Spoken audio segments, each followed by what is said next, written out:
In the past 3 years, I've had many conversations about the battle between digital and print media. It's a hot topic for me as someone who enjoys tangibility and also as someone who is studying print media. Often, outsiders of the newspaper industry like to criticize the industry as being a dying one. No one reads printed newspapers, they say. People can find that all on their iPads. And sure, over time, my position on tablets has changed. I used to hate them, but now I see them as giant iPhones, which, makes typing easier and also photo booth. But I can't contradict my former self too much. No, I think print is alive and well, but it's evolving in what I think are hilarious ways because of the evolving times. I know that a slice of those who are conscious of my videos are also journalism and media related type people and are interested in this discussion. I also feel, as someone who has attended 3 journalism and media type conferences in my college career, that I am more qualified to speak on behalf of the print industry than other people who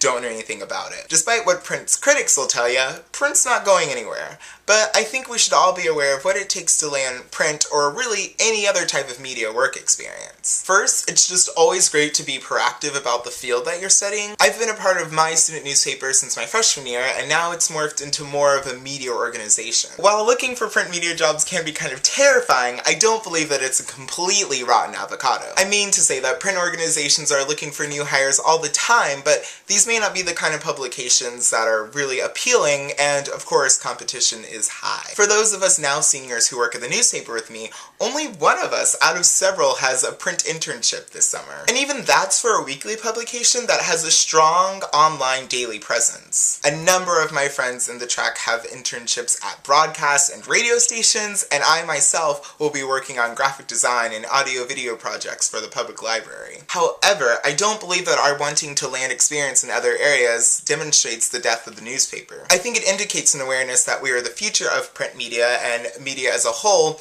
and that charges us with the want and need to obtain experience in all types of media. Because our program doesn't offer extensive experience in all the different types of media, we've taken it upon ourselves to use our internships as opportunities to gain different skills that we can apply to any media job we land. From an outsider's point of view, I think it is imperative to note that the lack of newspaper jobs is a direct outcome of America's economic stance, and it's going to take a while for the newspaper to get back to what it was in the early 2000s. Because of these cutbacks, then it's virtually impossible for student journalists to land or keep jobs after they graduate. But we are very much aware of this and are proactive because of this realization. Nowadays, it's just best to make your own career. In my recent resume update that we had to do for class, I billed myself as an editor, writer, and multimedia content creator. And I know that sounds like such a vomit-worthy phrase to a group of primarily social media connoisseurs, but to people established in the industry, it's a mark of ingenuity and contemporariness. And because all of that sounds so self-serving, I will tell you the embarrassing fact that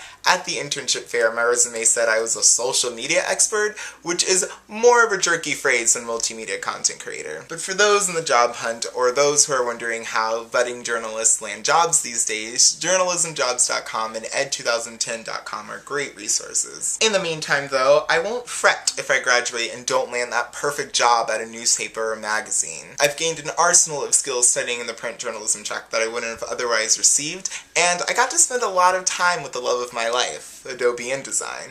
And this summer, InDesign and I are going to become even closer. I should finish with this adage that my former editor-in-chief would always say, and I think he may have seen it as a political cartoon, but I'm not sure. He said, sure, everything will go digital and we'll all just have to be fine with that, but one day someone will look at their monitor and say, hey, you see all this news? Why don't we, print it out and put it on a paper, and people can carry it with them and use it as a litter liner and wrap seafood in it when they're done with it. History is cyclical, folks. So outsiders may claim that the newspaper industry is dying, but as college students and graduates adjust their resumes and skill sets to reflect multimedia work rather than just strict print work, the industry endures.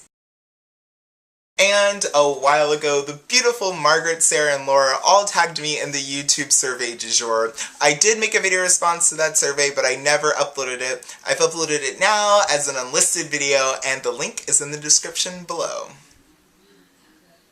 Okay.